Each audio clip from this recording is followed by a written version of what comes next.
안녕하세요, 여러분. 저희 오늘 자궁경부암 교육 프로그램, 이거 교육을 맡게 된,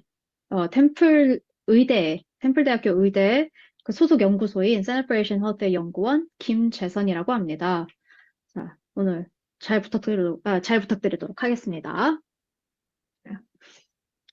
자, 세상에 암의 종류가 정말 많은데, 저희가 오늘 굳이 이렇게 자궁경부암이라는 주제를 정해서 워크숍을 하는 이유가 있을 거 아니에요. 그래서 제가 이제부터 간단히 그걸 먼저 설명을 드리려고 해요. 어? 약 47분마다 한 명의 녀석이 자궁경부암 진단을 받는다고 합니다. 근데 이제 아시아계 미국인은 자궁경부암 선별검사를 받는 비율이 되게 낮고요. 근데 반면 자궁경부암으로 사망하는 경우는 되게 높다고 해요. 근데 특히 한국계 여성과 베트남계 여성들이 백인 여성에 비해서 자궁경부암 발생률이 훨씬 높다고 합니다. 하지만 다행인 건 자궁경부암은 조기에 발견하면 충분히 예방이 가능한 암이고요. 어, 자, 오늘 저희 워크숍의 목적은 자궁경부암과 펩 테스트, 그러니까 즉 영어로 하면 펩스미어에 대한 그 관련 지식을 증진하는 것이고요. 자, 그럼 자궁경부가 뭘까요? 일단 그것부터 알아야겠죠? 그래서 자궁경부란 그 자궁의 입구로 질 내에 위치하고 있고요. 그래서 이제 비율을 들어가면서 이제 설명을 드리자면요. 저희 한국에 뭐 미국도 괜찮고요. 그래서 이제 일단 개인 주택을 생각을 해주세요. 그럼 개인 주택을 생각을 해주시면 저희 대문이 있고 거기서 이제 대문까지 가는 그 대문간이라고 하죠. 그 길이 있고요. 그 거리가 있고요. 그리고 현관문이 나타나고요. 그 현관을 열면 집이잖아요. 그러니까 이제 보시면 질은 여기 질은 저희의 대문 그리고 대문간이라고 보시면 됩니다. 그리고 자궁 경부는 현관문이고요. 그러니까 이제 그 쭉 걸어가서 그 대문을 열고 들어가서 쭉 걸어가서 나오면 나오는 현관문이고요. 자궁 경부가. 그럼 자궁은 그 현관문, 즉 자궁 경부가 열리면 들어갈 수 있는 집이죠. 그래서 임신 중에는 이 자궁 경부가 단단히 닫혀 있어서요. 태아가 자궁 안에 머무를 수 있도록 해주고요. 근데 이제 출산 중에는 열려서 아기가 자궁 경부를 통해서 나와서 질을 통과해가지고 이제 바깥 세상으로 나올 수 있도록 해줍니다. 그래서 자, 자궁 경부암은 정말 말 그대로 저희의 자궁 경부, 그러니까 질 상단부에 있고 그 자궁으로 들어가는 입구인 자궁 경부에 암이 생기는 거고요. 그래서 일단 암이 뭐냐면요. 그 저희 세포는 사실 분열을 하고, 그러니까 스스로를 복제해서 분열을 하고 언젠가는 소멸을 하기를 반복을 합니다. 그래서, 그래서 뭐 몇 년에 한 번이면 사실 저희 체내에 있는 모든 세포가 싹 새 세포로 바뀌어 있다고 해요. 그래서 뭐 근데 그게 정상인데요. 왜냐면 사람이 태어나고 사람이 언젠간 죽는 것처럼요. 그 세포도 태어나고 죽기 마련인데요. 암은 죽지 않습니다. 불멸해요. 그래서 암세포는 영원히 죽지 않으면서 끊임없이 분열을 해요. 분열을, 그러면 안 되는 걸. 왜냐면 저희가 사람이 살면서 이렇게 막 점점 분열을 해가지고 저희가 엄청 막 2m, 3m, 4m, 5m 이렇게 자라지 않잖아요. 그러니까 마찬가지로 그러니까 저희 세포도 그래야 되는데 암세포는 죽지를 못하고 끊임없이 분열을 해서 이렇게 세포 덩어리가 생기는 거예요. 그래서 이 자궁경부에 그런 암 세포 덩어리가 생기는 것이 바로 자궁경부암입니다. 근데 이제 자궁경부암 증상 많이들 물어보셨는데 제가 이전 워크숍 진행을 할 때, 그래서 자궁경부암의 증상이 뭐가 있냐면은 월경 대신에, 그러니까 생리 대신에 생리할 때가 아닌데 나오는 질에서 이제 출혈. 근데 뭐 이게 막 피가 주르륵 막 엄청 뭐 피바다가 되는 건 아니고요. 근데 피가 조금 나오는 정도, 그 정도고. 그리고 혹은 성관계를 가질 때 통증, 혹은 성관계를 가진 후에 출혈이 있을 수도 있고요. 그러니까 비정상적인 걸 말하는 거예요. 여태까지 이렇게 뭐 좀 아프셨다, 성관계 갖는 게 사실 뭐 즐겁지 않으셨다, 좀 아프셨다, 그러면 뭐 새로울 건 없고요. 근데 이제 평소에 괜찮았는데 갑자기 어느 날부터 아프다, 그러면 이건 좀 의심을 해보셔야 되고요. 그리고 이제 악취를 동반하는 등의 이제 평상시와는 다른 질 분비물이 있습니다. 왜 저희가 그 생리가 아니더라도 생리하기 전에 뭐 냉이 나오고 그러잖아요. 근데 이제 냉은 저희가 색깔도 알고 냄새도 알고 이제 보통 아는데 그게 아니고 평소랑 다르게 막 색이 정말 노랗게 진하다던가 혹은 뭐 이물질, 녹색 이물질, 까만 이물질이 섞여서 나온다던가 그런 식의 이제 혹은 냄새가 정말 지독하다던가 이런 식의 이제 그 평소와는 다른 질 분비물이 나올 수가 있고요. 배뇨가 곤란해질 수 있고요.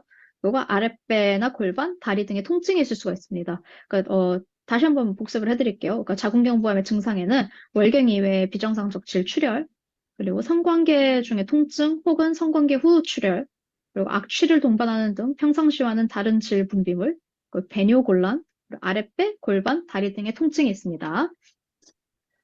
자, 그래서 그 자궁경부암의 주 원인이 있을 거 아니에요. 왜냐면 세상 많은 병에는 물론 그러니까 원인이 명확하지 않은 것들도 많지만 원인이 꽤나 명확한 것들이 또 있습니다. 그 주요 원인들이 있는 질병들이 있고요. 그래서 자궁경부암이 그중 하나인데요.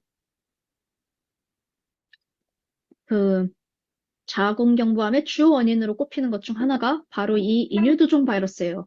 영어로 하면 Human Papilloma Virus, 그래서 줄여서 HPV라고 하는 이 바이러스입니다. 근데 이제 물리치료요? 왜 저희 코로나도 보시면 뭐 알파 처음에 김치갑으로 가요? 나왔던 게 알파고 뭐 그다음에 김치갑으로 간다고? 베타가 나오고 알겠어요. 그다음에 뭐 델타가 나오고 막 이렇게 뭐 지금은 뭐죠? 뭐 거기 다 뭐가 나왔다 있으니까 안 그랬지? 뭐 가져가셔도 될 거예요. 어쨌든 필요 했으면 되게 막 달라고 계속 그랬을 나오고 거예요. 있잖아요. 꾸준히 이제는 기억도 안 날 만큼 많이 나오고 있는데요. HPV도 마찬가지로 그런 변이가 정말 많아요. 그래서 100여 종이나 되고요. 근데 그 중에서 40여 종이 항문 및 성기 부위의 점막 표면을 감염을 시킨다고 해요.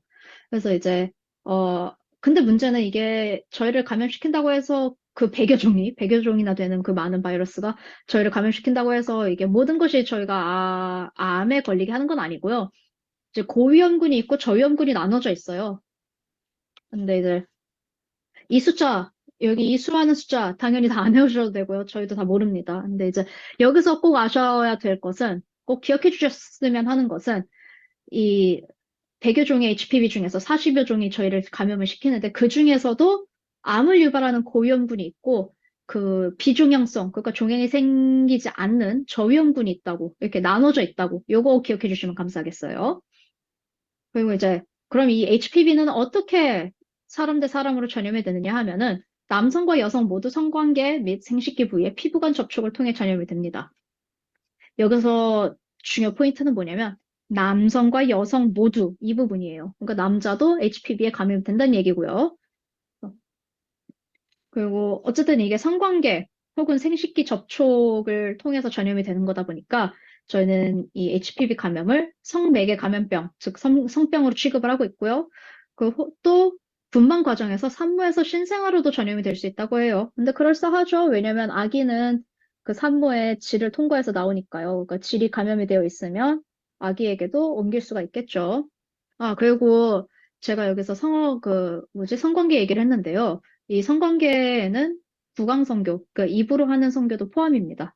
그리고 또 이제 HPV 감염에서 중요한 것은 감염되어도 증상이 없을 수가 있어요. 하지만 전염은 시켜요. 그 왜 코로나랑 똑같죠? 코로나도 왜 무증상자가 있었잖아요. 근데 무증상자가 있지만 그 무증상자가 코로나를 감염시키지 않는 것은 아니었으니까요. 그러니까 증상이 없다고 해도 전염은 시킬 수 있습니다. 정말 정말 정말 정말 중요한 부분이고요. 자, 그럼 이제 HPV가 저희 자궁 경부를 감염시켜서 이제 어떻게 사는지, 어떻게 살아남는지 그걸 좀 알아보도록 할게요. 그래서 저희의 이 피부 세포는 되게 여러 가지 층으로 나눠져 있는데요. 이 중에서 이제 상피세포층이라고 하면은 저희의 그 바깥 환경과 닿아 있는 세포층을 주로 이룹니다. 그 피부. 그 이제 저희 피부 같으면 이 살갗. 그것이 이제 저희 상피세포층의 일부고요. 그 중에서도 가장 윗 레이어고요. 그리고 사실 따져보면 저희 콧구멍이나 입, 그리고 질, 항문도 마찬가지예요. 그게 그 정확히 말하면 관이잖아요.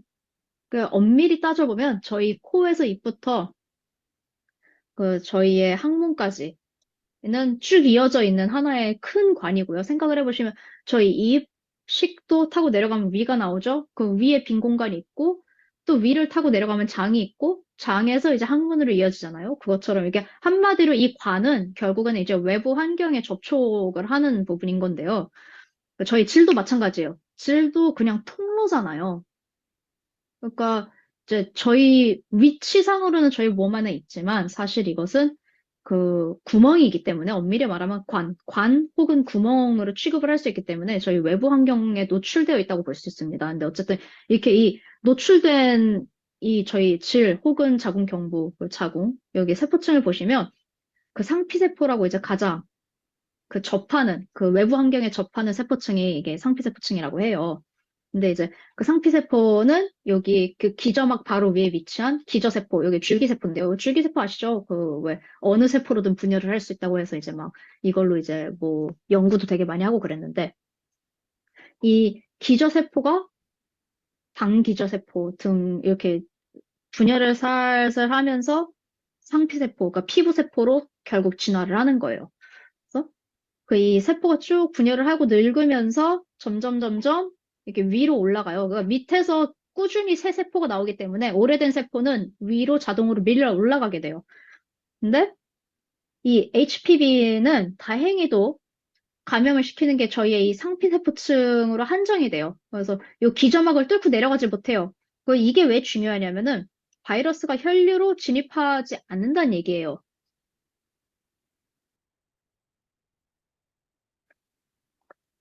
그 혈류를 진입하지 않는 게 왜 중요하냐면은 그 혈류는 계속 저희 몸 안을 타고 흐르기 때문에 혈류에 진입하는 순간 저희 몸 다른 곳을 가서 감염을 시킬 수도 있다는 거거든요. 근데 HPV는 다행히 그렇지는 않습니다. 않다고 합니다. 어, 어쨌든 자 그러면 이 상피세포 여기 층에 이게 레이어가 있잖아요. 그럼 여기서 이제 상처가 나면은 그 상처를 통해서 이 HPV가 저희 세포에 감염을 그러니까 저희 세포를 감염을 시킵니다. 근데 바이러스가 왜 저희 같은 인간 혹은 동물, 식물을 이렇게 감염을 시킬까요? 왜냐면요. 아까 말씀드렸다시피 세포는 계속 분열을 하고 죽기를 반복을 하거든요. 근데 이제 세포가 어쨌든 분열을 하려면 세포 안에 이제 DNA 있고 뭐 RNA, 그러니까 DNA, RNA는 이제 통칭 유전 물질이고요. 그래서 이런 유전 물질이 저희 세포 안에 들어 있고요. 그것도 이제 세포 안에서도 단백질이 되게 많아요. 저희 체내에 정말 수많은 일을 단백질이 여러 가지 종류의 단백질이 해줍니다. 그래서 이제 그 저희 세포는 스스로 자기 자신의 유전 물질을 새로 만들고 자기 자신의 그 다른 그러니까 조그마한 공장이라고 보시면 돼요. 저희의 잡일을 해주는 그 요런 공장을 생성할 수가 있는데요. 그래서 이렇게 결과적으로 이제 분열을 하게 되는 건데 문제는 바이러스는 그럴 수가 없어요. 바이러스는 스스로 분열을 못 해요. 그러니까 그 바이러스의 구조는요. 그 바이러스의 유전 물질이 있고요. 그 바이러스마다 이제 DNA만 있는 애들도 있고 RNA만 있는 애들도 있고 이게 다양합니다. 근데 어쨌든 요 유전 물질이 있고 그 유전 물질을 감싸고 있는 머리통이 있고요. 머리통 아래에 다리가 달려 있어요. 근데 이거 머리 껍질, 그 방금 말씀드린 머리통, 그 껍질 그리고 다리는 단백질이에요. 엄밀히 따져보면. 그래서 어, 에, 문어나 오징어 같은 두 종류랑 어떻게 보면 조금 비슷하게 생겼다고 보실 수도 있겠습니다. 머리, 그리고 머리 안에 유전 물질, 그리고 다리, 이렇게 보시면. 근데 어쨌든 바이러스는 그 이 유전 물질과 단백질을 스스로 생산하지 못하기 때문에 이런 다른 생물의 세포에 침투를 해서 감염을 시킨 다음에 그 세포를 부려 먹어야만 돼요. 그래서 그 세포한테 너는 이제 내 유전 물질과 내 단백질을 만들 것이다. 그러면 이제 이 노예가 된 세포가 열심히 일을 하면서 바이러스를 만들어줘요. 그래서 바이러스의 DNA를 만들고 바이러스의 단백질을 만들어서 이제 막 조립을 열심히 해줘요. 그래서 이제 이러다 보면은 이렇게 해서 그 저희 노예 세포는 꾸준히 일을 하면서 점점 바깥으로 밀려 나가게 됩니다. 늙어가니까요. 그래서 감염이 됐다고 세포가 안 늙진 않아요. 그러니까 이제 꾸준히 늙어가면서 이렇게 자기 요 아래층에서 위층으로 점점 혹은 안쪽에서 몸 안쪽에서 몸 바깥쪽으로 점점 밀려나갑니다. 그래서 이제 그 가장 위층에 도달했을 때 늙어서 이 세포가 가장 늙어서 요맨 위에 위치하게 됐을 때 요 세포층이 언젠가 이렇게 탁 터져서 떨어져 나가거든요. 그 왜 저희 때밀이에서 이렇게 죽은 피부 껍질 벗겨내듯이.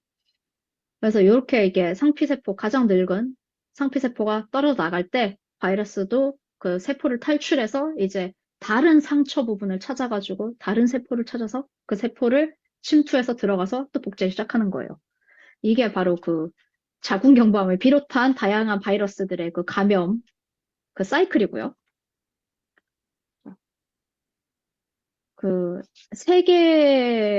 전 세계적으로, 그리고 또 미국 내 자궁경부암의 역학이라고 하면 이제 그 얼마나 많은 사람들이 아프냐, 뭐 이런 거를 따지는 건데요. 그래서 역학을 따져보자면요.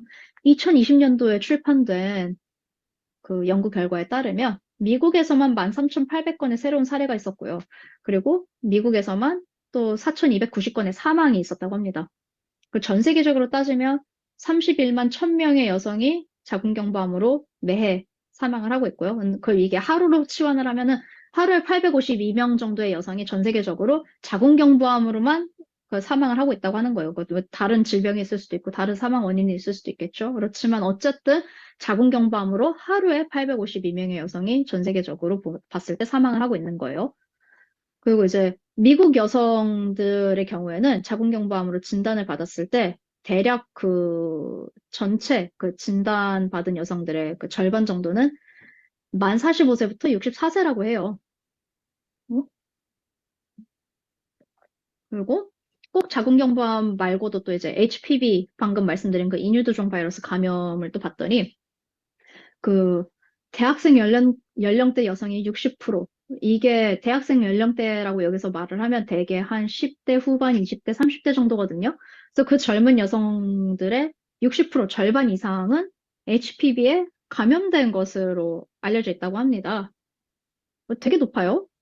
저희 두 명 중 한 명 꼴보다 높은 거니까, 60%면. 이걸 또 이제 또 전 세계적으로 살펴봤더니, 전 세계적으로는 이 젊은 여성들의 HPV 감염은 거의 20%에서 46%라고 이제 하고 있어요.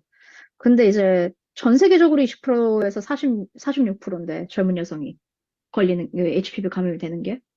미국에서 60%면, 미국 정말 높은 거죠. 그쵸? 이거 되게 큰 문제가 되고 있고요. 미국 내에서 특히 아시아계 미국인 여성을 봤더니요. 1996년부터 2004년도까지 이제 쌓인 그 암 관련 데이터를 살펴봤더니, 베트남계랑 한국계 여성이 다른 아시아계 미국인 여성에 비해서 자궁경부암 발생률이 가장 높았다고 해요. 그래서 베트남계 미국인 여성 같은 경우는 10만 명당 거의 19명꼴 정도로 자궁경부암이 발병하고 있고요. 한국계 미국인 여성 중에서는 대충 10만 명당 12분이 발병을 하신다고 합니다. 그래서 근데 이제 미국 백인 같은 경우에는요, 자궁경부암이 이제 만 45세 이후가 되면 발생률이 점점 감소하는데요. 베트남계랑 한국계 여성에서는 오히려 나이가 들수록 발병률이 높아진다고 해요. 그 자궁경부암. 그, 근데 정말 이게 또 그래서 베트남계랑 한국계 여성들한테 문제가 되는 게 뭐냐면요. 백인 여성들에 비해서 비교적 늦은 병기, 그러니까 암으로 따지면 뭐 암 말기, 중기에서 말기 정도의 자궁경부암 진단을 받는다고 보시면 되겠습니다. 이게 정말 큰 문제죠. 왜요? 정말 암도 그렇지만 수많은 질병은 병에 걸린 지 오래 지났을 때가 되면 치료가 힘들어지잖아요. 그쵸? 그래서 이게 좀 심각한 문제가 되고요.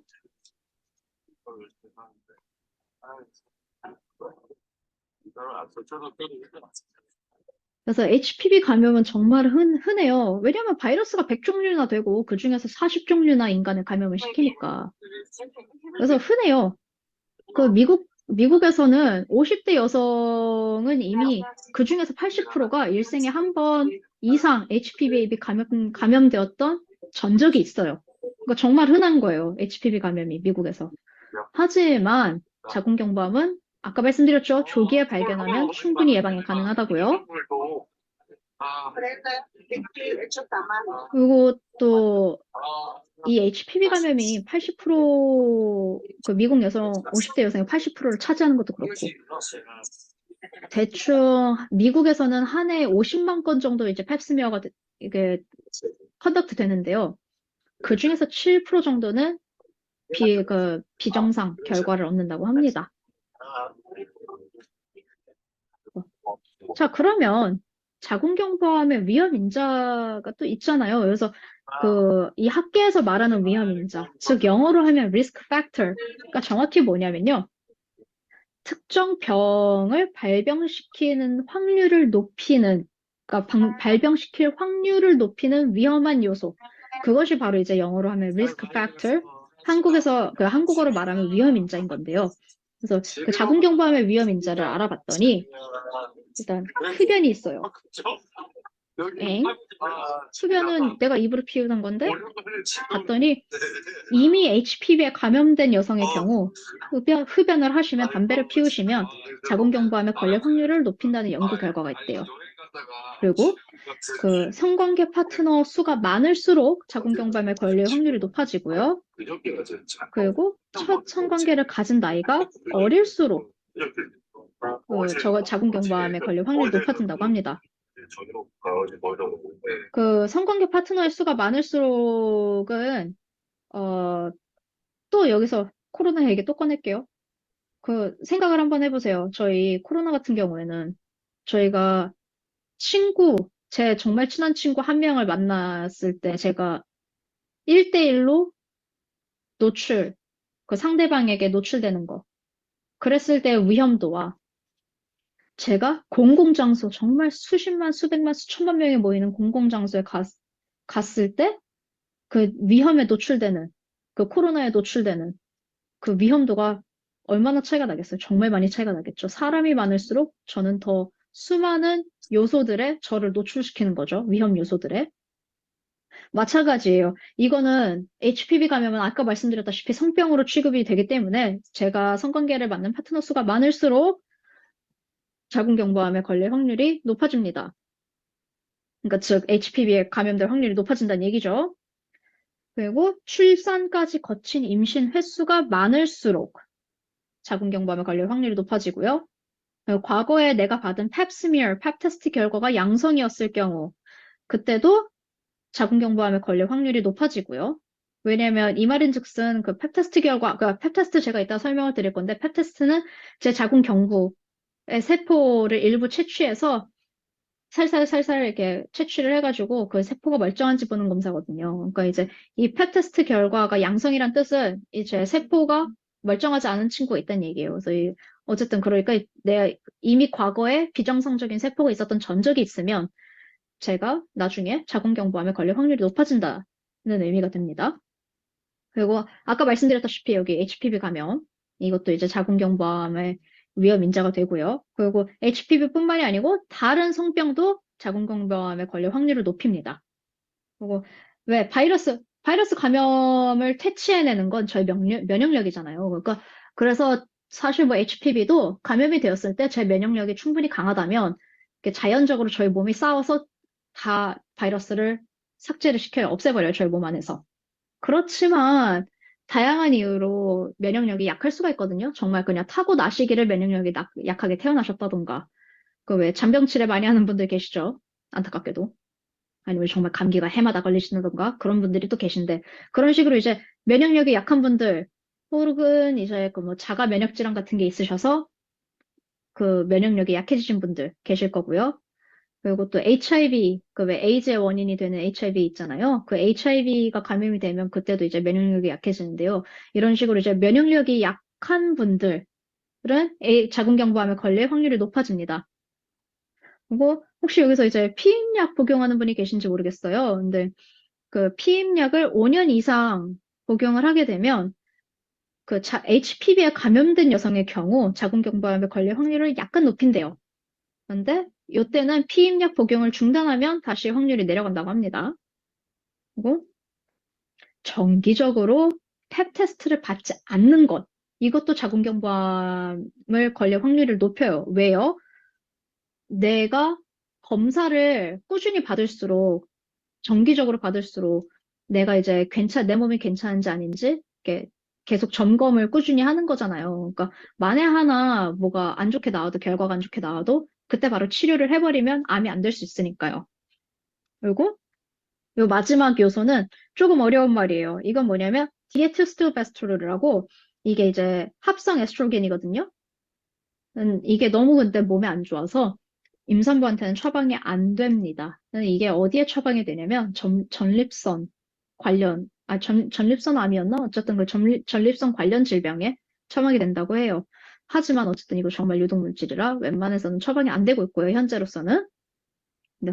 어쨌든 이거 지금 중요한 거니까 이거 제가 다시 한번 반복해서 설명을 드리도록 할게요. 그래서 자궁경부암의 위험 인자로는 흡연, 특히 이제 HPV에 감염된 여성의 경우, 그리고 성관계 파트너 수가 많을수록, 그리고 첫 성관계를 가진 나이가 어릴수록, 그리고 출산까지 거친 임신 횟수가 많을수록, 그리고 과거에 팝 테스트 결과 양성으로 나온 경우, HPV를 포함한 성병, 감염, 그러니까 성매개 감염, 그리고 약한 면역 체계, 아까 말씀드렸죠. HIV 보균 혹은 뭐 자가 면역 질환이라던가, 그리고 이제 그 5년 이상의 피임약 복용, 정기적으로 팝 테스트를 받지 않는 경우, 디아틸스틸 베스트롤, 이렇게 여러 가지 위험 인자가 있습니다.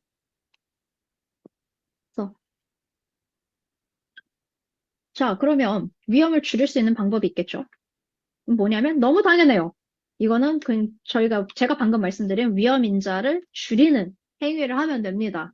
그러니까 흡연을 하시는 분들이라면은 금연을 해주시고요.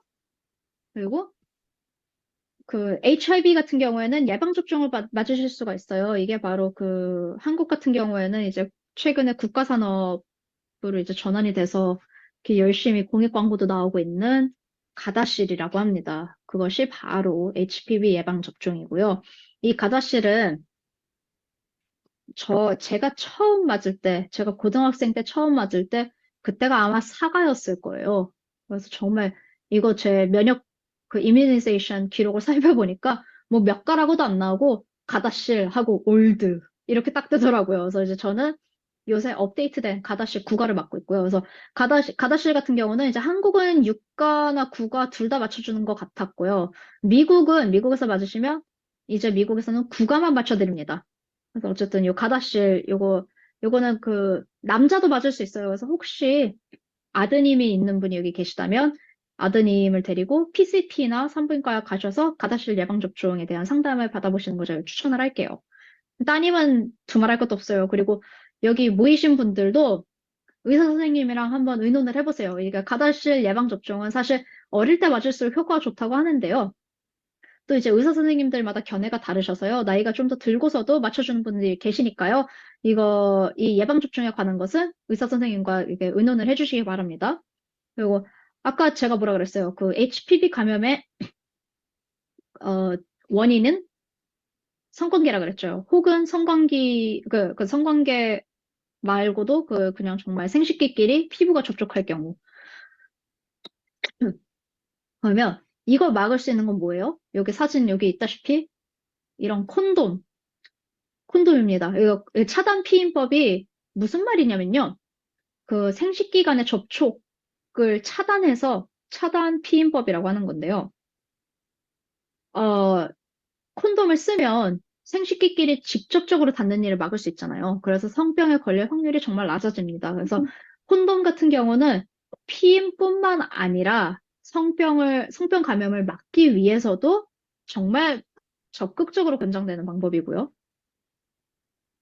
그래서 저도 오늘 강조하고 싶습니다. 혹시 성관계를 가지실 때 아무리 부부 사이라도 그리고 어, 딱히 피임의 목적이 아니더라도 성병 감염을 막기 위해서 콘돔을 사용해 주셨으면 좋겠어요. 자, 그리고 이거 완전 당연하게 정말 웃기게도 자궁경부를 포함해서 자궁 제거술을 하면 당연히 자궁경부암에 걸릴 확률이 낮아지겠죠. 왜냐하면 저는 자궁 경부도 없고 자궁도 없어지니까요. 그래서 여기 보면 자궁에 바이바이 이렇게 돼 있는데, 네, 제 자궁과 바이바이를 하니까 자궁 경부암에 걸릴 일이 없어지겠죠. 그리고 제가 아까 뭐라 그랬어요? 성관계 파트너가 많은 것은 저를 더 많은 그러니까 미지의 위험에 노출하는 거라 그랬잖아요. 그러니까 성관계 파트너 수를 제한하시는 것도 자궁 경부암에 걸릴 위험을 많이 낮출 수 있는 방법이고요. 그리고 마지막으로 정기적인 선별 검사. 이게 정말 중요합니다. 제가 오늘 세 가지, 여기 있는 6개 중에서 특히 3개를 강조하고 싶은 게 바로 이 HPV 예방접종, 그리고 차단 피임법, 그리고 정기적인 선별 검사, 이거예요. 왜냐면 꾸준히 미리미리 가서 검사를 받으시고 의사한테 내가 평소랑 뭐가 다른지 말씀을 해주셔야 제 몸에 무슨 이상이 일어나고 있는지 의사 선생님이 진단을 잘 내려주실 수가 있기 때문입니다. 제가 여태까지 말씀드린 이 예방법은 대개 초반에 이제 자궁경부암에 걸리기 전이나 아니면 자궁경부암 초기에 잡아낼 수 있는 아주 좋은 방법이거든요. 그래서 아까 말씀드렸잖아요. 이거 지금 제가 벌써 두 번쯤 말씀드렸는데요. 자궁경부암은 조기에 검사를 받아서 그 초반에 잡으면 그 암을 예방하거나 자궁경부암을 예방하거나 혹은 초기에 발견해서 치료가 가능합니다. 그래서 자궁경부암은 특히 선별검사의 타이밍이 정말 중요합니다.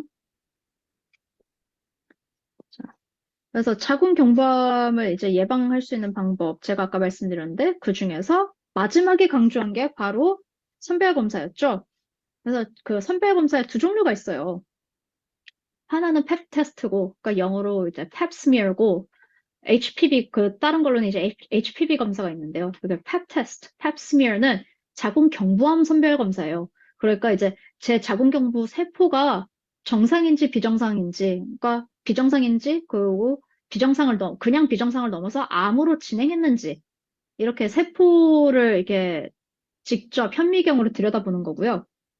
그리고 HPV 검사 같은 경우는 요거는 오히려 그 코로나 PCR 테스트를 생각하시면 쉬워요. 그러니까 저희 몸에서 샘플을 채취해서, 코로나는 코를 쓰시죠? 자궁경부암은 자궁경부의 샘플을 채취를 해야 되는 거니까, 자궁경부에서 이제 그 아래에서 이거 유전 물질을 채취를 해서, 그 PCR이 뭐냐면요. 유전 물질을 증폭시키는 실험 방법이에요.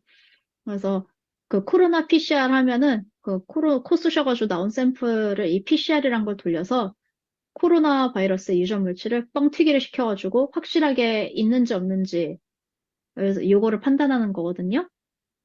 마찬가지로 HPV 검사 같은 경우는 이 HPV 샘플, 그가 저희 샘플을 채취해서 HPV의 유전자가 있는지 혹은 자궁경부암을 유발하는 다른 바이러스가 있는지 그 유전 물질을 뻥튀기를 시켜가지고 있을지도 있는 유전 물질을 뻥튀기를 시켜가지고 어, 그, 뻥튀기 된 유전 물질이 보여. 이 사람은 HPV에 감염이 됐어. 혹은, 뻥튀기가 안 됐어. 그 말인즉슨 이 사람은 HPV가 안 걸렸다는 얘기네. 요런 식으로 이제 그 판단이 가능합니다. 그래서 요 HPV 검사는 또 임상 기반 검사랑 자가 채취 검체를 이용한 검사로 구성이 되고요. 그래서 임상 기반 검사는 말은 어려운데 정확히 이게 쉽게 말하자면 그냥 병원 가서 받는 검사 말하는 거예요. 혹은 그런 그 검사실 같은 데 이제 가서 받는 검사를 말하는 거고요. 그래서 자가채취 검체 같은 경우는 뭐, 왜 PCR 검사를 해도 콧구멍 저희가 쑤실 수 있었잖아요. 마찬가지로 얘네도 이제 저희 질 안으로 그 브러쉬 같은 거를 이제 집어 넣어가지고 질이랑 요 자궁 경부에 있는 세포를 채취를 합니다. 그래서 이제 샘플을 제가 직접 채취를 해서 랩실로 보내주면 그 랩실에서 이 DNA를 뻥튀기를 시켜줘서 그 뻥튀기 된 DNA가 그 HPV의 DNA가 있는지 없는지 요거를 알아봐줘요, 랩에서. 그래서 그런 이렇게 검사 두 종류가 있고요. 제 의사가 자, 영어 그 펩스미어는 여기 슬라이드에 보시면 빠르고 간단하며 통증을 수반하지 않는다고 했는데요. 빠르고 간단한 건 맞아요. 근데 통증은 사실 개인차가 좀 있습니다. 저는 받을 때면 조금 불편한 경우고요. 근데 어떤 분은 정말 아무 느낌 없이 잘 받고 나오는 분도 계시고요. 그래서 이게 개인차가 조금 있어요. 엄청 아프진 않고요. 근데 어쨌든 이게 빠르고 간다는 건 맞아요. 정말 의사 선생님이 5분 만에 끝내시더라고요. 제가 옷 갈아입는 시간이 더 오래 걸렸던 것 같아요.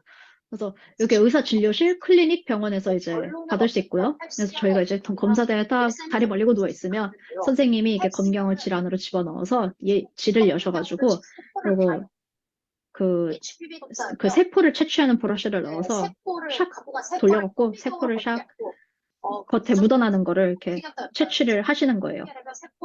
그래서 세포막이라고 그런 게 있고.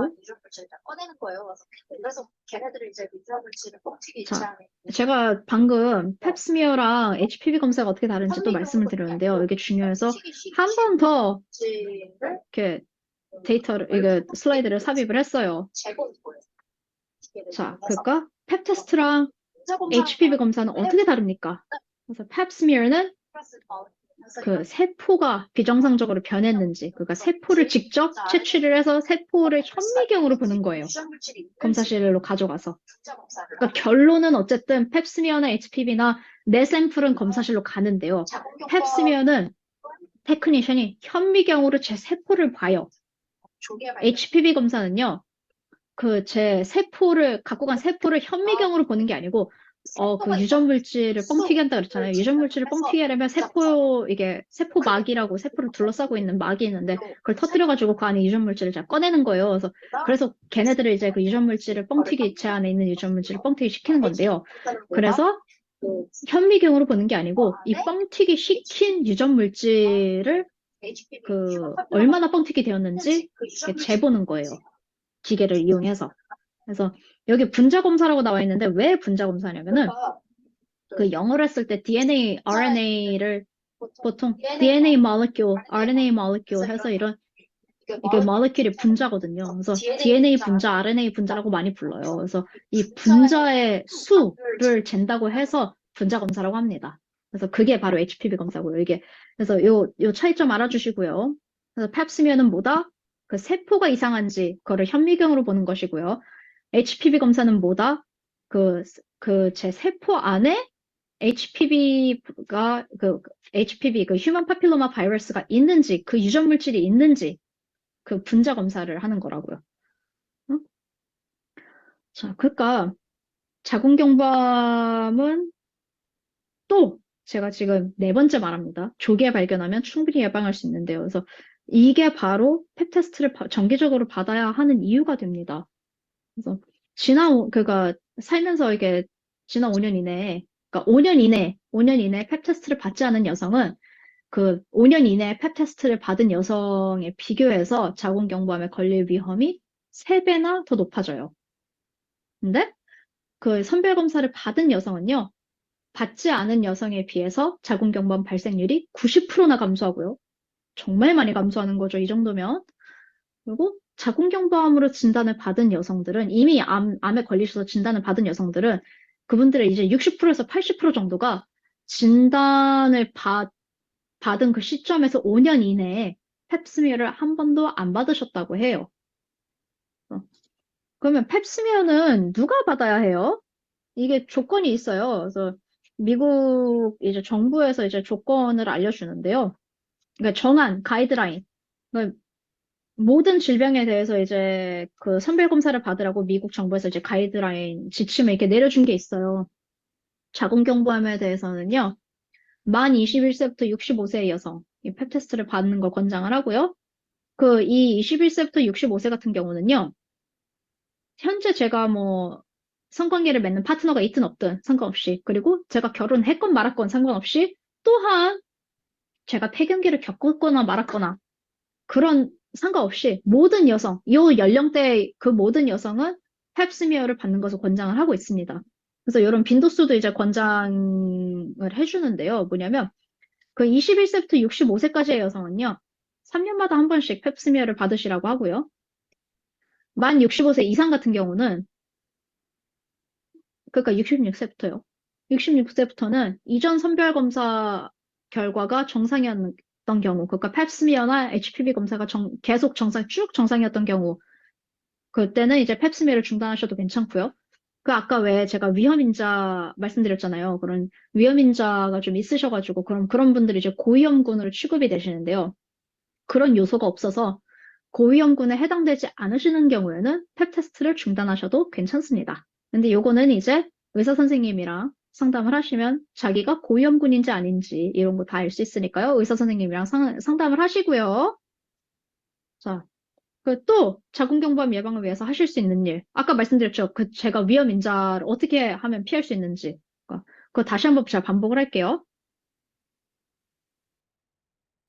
일단 건강한 성관계를 맺는 것. 이것이 위험인자를 피하는 아주 중요한 요소 중에 하나예요. 그러니까 건강한 성관계라고 함은 콘돔 같은 걸 써서 이런 성병에 대한 노출을 피하는 거. 그리고 성관계 파트너 수를 제한하는 거. 그리고 내 성관계 파트너가 여러 명인 사람이면 좀 곤란해요. 왜요? 그때는 이제 내 파트너가 미지의 위험에, 더 수많은 미지의 위험에 노출이 될 수 있잖아요. 이 사람의 파트너가 많으면. 그럼 얘가 자기 파트너한테서 무슨 병을 옮겨올지 모르는 거죠. 그러니까 내 파트너가 자기의 파트너가 많을수록 저도 똑같이 위험에 노출되는 그 정도가 심해지는 거예요. 한마디로. 그러니까 이제 성관계 파트너가 여러 명의 사람과는 성관계를 피하시는 것이 좋고요. 그래서 아까 말씀드렸죠. 청년의 경우 HPV 예방 접종을 받을 수 있다고요. 근데 아까도 말씀드렸죠. 의사 선생님마다 이 청년의 기준이 조금 다르셔서요. 어떤 분은 이제 뭐 만 30세 이상이면 효과가 많이 떨어져서 굳이 이러는 분들도 계시는 반면 어떤 선생님은 아, 어쨌든 효과가 떨어지면 어떻습니까? 백신을 맞으면 더 도움이 되니까 맞으시죠 하는 분들이 계실 수 있어요. 그러니까 HPV 예방 접종 요것은 30세가 넘으셨어도 혹은 30대 미만이셔도 가서 그 산부인과 가셔서요. 선생님이랑 한번 상담을 받아보세요. 혹은 내 주치의 찾아가셔서요. 상담을 한번 받아보세요. 나 지금 몇 살인데 가다씨를 맞는 것을 네가 추천을 하니? 한번 해주세요. 그리고 그 10대 자녀분이 계신 경우, 10대, 20대, 30대 자녀분이 계신 경우 자녀분들에게도 권장을 해주시거나 혹은 병원에 같이 가시는 것을 제가 오늘 적극적으로 추천을 드리도록 하겠습니다. 아드님, 따님 다요. 왜요? HPV가 자궁경부암이 되는 거는 자궁을 가진 혹은 자궁경부를 가진 여성이겠지만 남성도 어쨌든 HPV에 감염이 되기 때문에요. 그 가다실은 남자, 여자 다 맞는 것이 중요합니다. 그리고 흡연하시는 분은 금연을 해주셨으면 좋겠어요. 자, 아까 이거 제가 그 초반에 저희 이 워크숍 초반에 짚고 넘어간 건데요. 그 왜 베트남계 여성이랑 한국계 여성은 펩스미어 받는 비율이 정말 낮다고 했잖아요. 제가 그 얘기를 조금 더 해볼게요. 지금 여기서. 그러니까 미국에서는 펩스미어 검사를 한 번도 받지 않은 여성은 대략 5% 정도밖에 안 돼요. 이게 제가 미국에서 고등학교 때부터 살았는데요.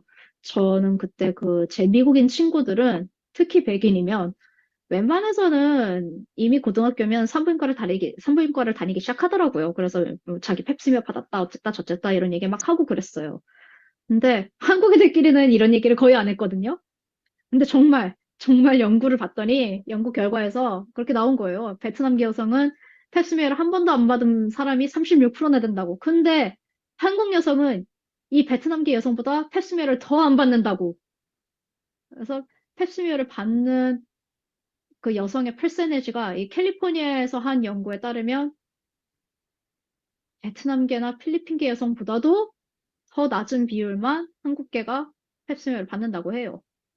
근데 자, 연구라는 게 특히 이런 사람을 대상으로 한 연구는요, 사는 지역에 따라서 영향을 많이 받기도 하고요. 아니면 이게 정말 특정 지역에 따라서 사는 약간 문화, 그리고 이게, 저희가 지식이라고 생각하는 것, 이게 좀 다를 수가 있어요. 그럼 이제 거기에 따라서 저희의 생활 양식이 달라지는데, 그래서 이제 또 다른 곳에서 한 연구도 한번 살펴봐야 돼요. 이게 다 미국 전체 어플라이가 가능한지, 혹은 전 세계적으로 어플라이가 가능한지.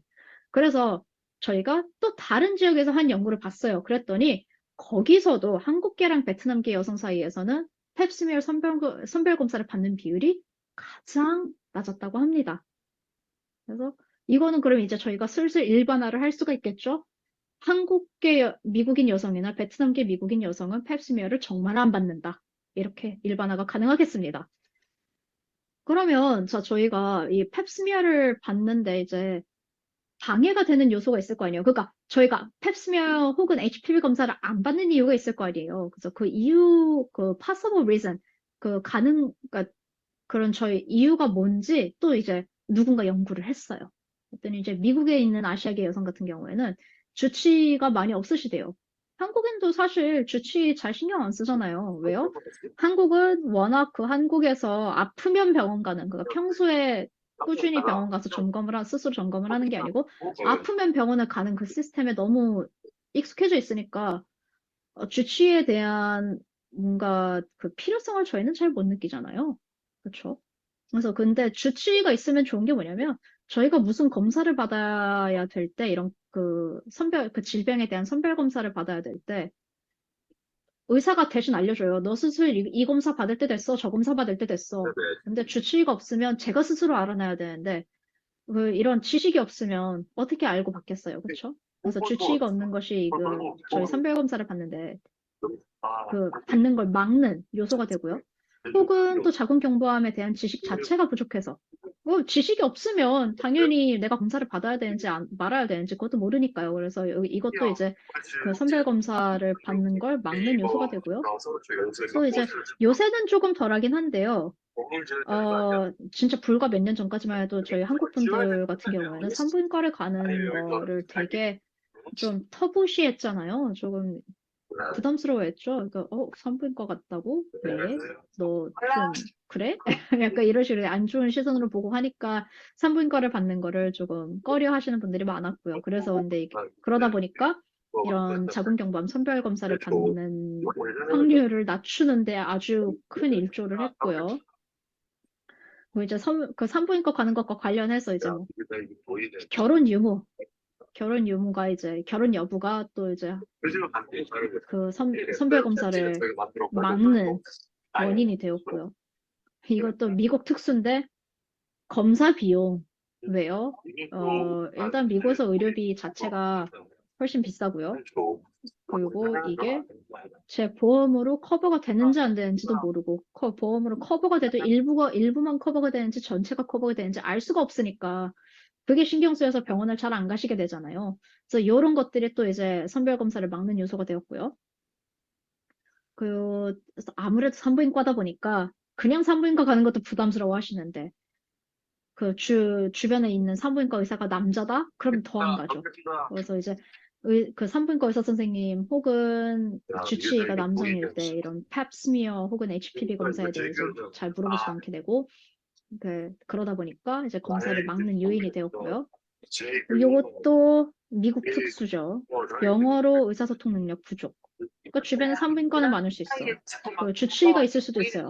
하지만 제 의사가 영어밖에 모르는 미국인이라면 그럼 저도 영어를 잘해야 의사 선생님이랑 하하호호 모든 얘기를 잘 나눌 수가 있을 텐데 영어가 안 되면 의사 선생님이 뭐라고 하거나 내가 어떻게 알아들으며 또 나도 어디가 아파서 말을 하고 싶은데 영어를 모르니까 말할 수가 없죠. 그래서 이렇게 의사소통이 안 되다 보니까 필요한 검사를 못 받고 놓치는 경우가 많아집니다. 그래서 요것들이 이제 미국에 있는 아시아계 여성들이 그 자궁경부암 선별 검사를 받는데 방해가 되는 요소들이고요. 그래서 뭐 아시아 국가에 있는 여성, 뭐 사실 저희는 이제 미국에 거주하고 있기 때문에 여기는 좀 제가 빨리 훑고 넘어갈 건데요. 뭐 저희한테 해당되지 않는 것들도 많아요. 그래서 이제 뭐 어쨌든 아시아 국가에 있는 여성들이 그 선별 검사를 받는데 방해가 되는 요소가 뭐냐면 의료 자원 및 검사실 인프라 부족. 요게 하나고요. 또 이제 요거는 미국이랑 비슷해요. 자궁경부암, 뭐 선별 검사 이런 예방 관리에 대한 지식이 부족한 경우. 또 요것도 똑같아요. 그러니까 남자 의료인한테 진료받는 게 좀 부담스러워서. 결혼 여부 요것도 아까 미국에 있는 아시아계 여성이랑 똑같은 이유였고, 요건 이제 달라요. 나머지 두 개는. 의료 서비스가 아예 이용이 불가한 경우가 있고, 그것도 이제 의사를 보기까지, 그러니까 의사를 봐서 진료를 받기까지 대기 시간이 정말 긴 케이스도 있어요. 그러다 보니까 이게 이런 요소들이 이제 여러 아시아 국가에 있는 여성분들이 그 자궁경부암 선별 검사를 받는데 약간 그걸 방해하는 그런 역할을 하게 됩니다. 자, 그래서 그럼 HPV 검사를 받았을 때 그럼 이게 검사 결과가 음성이거나 양성으로 이렇게 뭐 네게티브 파지티브 이렇게 나올 거 아니에요. 그래서 이게 무슨 뜻인고 하니 그러니까 결과가 음성이면요. 그 HPV 검사 지금 제가 말씀드린 거 HPV 검사예요. 그래서 아까 말씀드린 분자 검사. 그래서 HPV 검사 결과가 음성이면 지금 당장은 HPV에 감염되지 않았다는 의미예요. 하지만 미국 정부의 그 자궁경부암 선별검사 가이드라인에 따라서 30세부터 65세 혹은 21세부터 이제 65세의 경우 3년마다 팩테스트 받으시고요. 혹은 5년마다 HPV 검사 받으셔야 합니다. 그런데 이 5년마다 HPV 검사를 받으시는 거는 제가 펩스미어 받는 거랑은 정말 별개예요. 그러니까 내가 펩스미어를 받았어도 HPV 검사 받아야 되고 펩스미어 안 받았어도 HPV 검사 받아야 된다. 이 얘기예요. 그러니까 이제 꾸준히 받아야 되고요. 그리고 매년 의사를 만나서 정기 검진을 받는 것도 중요합니다. 왜냐면 그래야 매해 내가 스스로 내가 예년에 비해서 내 몸에 좀 다른 점이 있는지, 내 건강에 다른 점이 있는지 의논을 할 수 있으니까요. 그리고 만약 미국에서 이제 오바마 케어 등으로 해서 이제 보험을 하신 경우에는 웬만하시면 그 산부인과 검진은 상당 부분 커버가 되고요. 펩스미어도 커버가 될 텐데요. 요거는 이제 또 병원마다 그리고 보험마다 다를 수가 있으니까 그 보험, 그러니까 병원 접수처에서 이렇게 확실한 답을 들으실 수 있을 것 같아요. 그리고 이제 그 HPV 검사가 양성이면은 HPV에 감염됐다는 의미는 맞아요. 그렇지만 자궁경부암에 걸렸다는 의미는 아니고요. 단지 그냥 그 바이러스에 감염되었다는 의미고요. 그 아까 말씀드렸죠? HPV에는 종양성, 그러니까 고위험군인 종양성이 있고요. 그리고 저위험군인 비종양성이 있다고요. 그래서 그런 식으로 이제 다른 스트레인에 감염되었을 수도 있고요. 그래서 어쨌든 암에 걸렸다는 얘기는 아닐 수 있어요. 그리고 이 경우에는 산부인과 의사 선생님이랑 다시 의논을 하시게 됩니다. 그리고 자, 펩 테스트 결과 양성인 경우 혹은 음성인 경우 이거는 무슨 말이냐? 펩 테스트가 음성이면 제 세포들이 멀쩡하다는 얘기예요. Thank you very much. 자, 근데 펩 테스트가 양성인 경우에 이건 무슨 소리냐? 이러면은 아까 펩 테스트 뭐라 그랬어요? 그 자궁경부질 그쪽 세포가 정상인지 비정상인지 현미경으로 보는 검사라고 했죠. 그래서 그 펩 테스트 결과 비정상이라는 얘기는, 그러니까 혹은 양성이라는 얘기는 암에 걸렸다는 얘기는 아니에요. 굳이 암은 아닐 수 있어요. 이럴 때는 대개 그냥 그 세포가 무리하면 이상하게 변해 있을 수도 있어가지고, 그러니까 그게 암이란 얘기는 아니거든요. 이게 세포도 스트레스를 받기 때문에, 그러니까 그냥 그 세포가 스트레스를 많이 받았다는 의미일 수도 있어요. 단순히. 그래서 조금 이상한 기미가 보인다. 이런 말일 수도 있어요. 그러니까 너무 큰 걱정을 안 하셔도 좋아요. 근데 이제 이 경우에는 이제 의사 선생님이 또 이제 추후 밟아야 할 절차를 친절하게 알려주실 건데요. 그 어쨌든 비정상적인 세포가 발견이 되면요. 이때는 그냥 그 세포만 빨리 치료를 해서 그 암으로 진행되는 안 좋은 상황을 막을 수 있습니다. 그리고 이제 뭐 펩 테스트 결과 양성일 때 의사 선생님은 대개 이제 펩 테스트를 한 번 더 반복을 하거나 뭐 또 다른 암이 있는지 확실하게 알아볼 수 있는 더 강력한 검사를 하시기를 이제 권하실 수도 있어요. 뭐 예를 들면 이제 뭐 생검 이게 있는데 생검 이제 영어로 하면 바이옵시. 암에 걸리면 바이옵시를 좀 많이 해요. 그래서 확실히 그 조직 자체, 그러니까 바이옵시, 생검은 조직을 떼어내는 거예요. 이제 세포 몇 개 정도가 아니고. 그래서 그 조직의 일부, 그 한 층을 이렇게 싹 베어내는 건데, 이것도 이렇게 엄청 아프진 않아요. 그렇지만, 어쨌든 칼을 댈 수도 있어서, 그 이제 삐죽한 게 되니까, 이걸 영어로 하면 invasive하다고, 그 좀 공격적이라고 이렇게 표현을 하거든요. 그래서 이제 그런 검사를 하게 됩니다. 네. 그럼 이제 그건 이제 조금 더 정확하게 이게 암인지 아닌지 아니면 암 초기인지 아니면 진행이 많이 되었는지 이런 것도 이제 판단이 가능하고요. 그래서 선생님이 이게 이런 판단을 내려주실 거예요. 추후 어떤 스텝을 밟아야 하는지. 그래서 뭐 왜 비정상적인 세포가 나왔을 때 저희가 치료를 할 수 있다고 했잖아요. 그래서 이제 어떤 치료가 있느냐면은 여기 LEEP, 이게 한국말로 하면 이제 환상표현요법인데요. 요거는 이제 그 가느다란 루프에 전류를 흐르게 해가지고 칼처럼 쓸 수 있는. 그래서 그렇게 칼처럼 이렇게 써가지고 비정상적인 세포를 도려내거나 지져버리거나 하는 그런 수술이고요. 한냉요법은 뭐 이름 보시면 아시겠지만 그런 비정상적인 세포 혹은 조직을 얼려서 파괴하는 방법이고요. 레이저 치료는 왜 저희 라식, 눈에 하는 라식 라섹이나 아니면 뭐점 빼는 것처럼 이렇게 레이저를 쫙 써가지고 비정상적인 세포를 칙 하고 태워버리는 거예요. 그래서 제거하는 거예요. 그래서 원추절제술은 칼이나 레이저, 그리고 아까 말씀드린 이 전류가 흐르는 루프 같은 걸 써가지고 그 저희의 자궁경부 쪽 조직을 원추 모양, 그러니까 원뿔 모양으로 이렇게 도려내는 그런 수술 방법입니다. 그래서 이런 방법으로 이제 저희가 비정상적인 세포를 치료를 할 수 있고요. 자, 이걸로 이제 저희가 거의 마무리를 지을 수가 있게 됐는데요. 그래서 여러분들은 이제 펩스미어 그 pap스미어 그리고 HPV 인유두종 바이러스, pap스미어, HPV 검사 그리고 자궁경부암에 대한 이런 지식을 많이 배우셨죠? 그래서 이제 그런 정보가 있으시고요. 그리고 혹시 산부인과를 어디를 가셔야 될지 모르겠으면 그 뉴욕에 사시는 분은 KCS 그리고 그 외의 지역에 계시면은 이제 뭐 저한테 문의를 주시면 병원을 알아봐 드릴 수가 있는데요.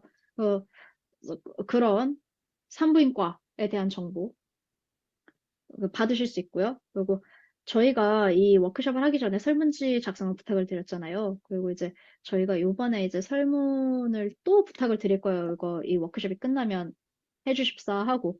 그러니까 그 설문지 꼭 해주시길 바라고요. 그리고 6달 뒤에 다시 한번 마지막으로 설문을 한번 더 합니다. 그러니까 요 설문 참여 꼭 좀 부탁드릴게요. 저희한테 정말 큰 도움이 됩니다. 어? 네, 오늘 그리고 제가 워크숍 한 내용 중에서 혹시 뭐 이해가 좀 덜 됐다거나 아니면 조금 더 저희가 알아봐 드렸으면 하는 내용이 있다거나 또 궁금증이 있으시다거나 하면은 저희한테 연락을 해주시면 제가 이제 성심성의껏 답변을 드릴게요. 그리고 이제 병원 찾는 것도 아까 말씀드렸다시피 노스저지나 이제 뉴욕에 계신 분은 KCS에 문의를 주시고요. 사우스 저지 혹은 필라 근처에 사시는 분은 저한테 연락을 주시면 제가 이제 병원을 찾아드리도록 하겠습니다.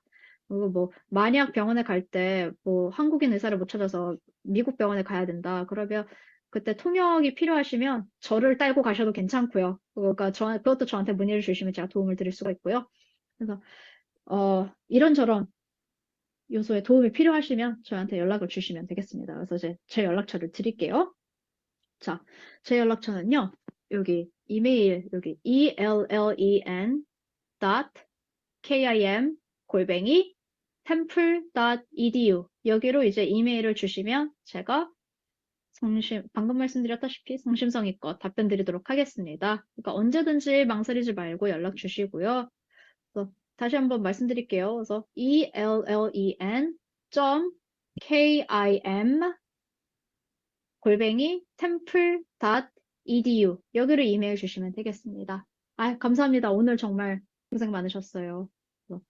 그래서 저희 설문 꼭 잘 부탁드리겠습니다. 안녕히 계세요.